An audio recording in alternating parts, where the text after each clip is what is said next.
کیا جس چیز کی انسان آرزو کرتا ہے وہ اسے ضرور ملتی ہے؟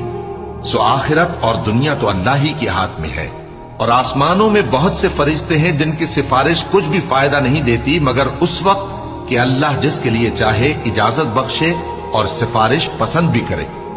جو لوگ آخرت پر ایمان نہیں لاتے وہ فرشتوں کو لڑکیوں کے نام سے موسوم کرتے ہیں، حالانکہ ان کو اس کی کچھ خبر نہیں۔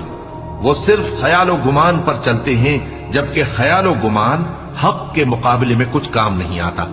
تو جو ہماری یاد سے روگردانی کرے اور صرف دنیا ہی کی زندگی کا خواہاں ہو، اس سے تم بھی منہ پھیر لو۔ ان کے علم کی یہی انتہا ہے۔ تمہارا پروردگار اس کو بھی خوب جانتا ہے جو اس کے رستے سے بھٹک گیا، اور اس سے بھی خوب واقف ہے جو رستے پر چلا۔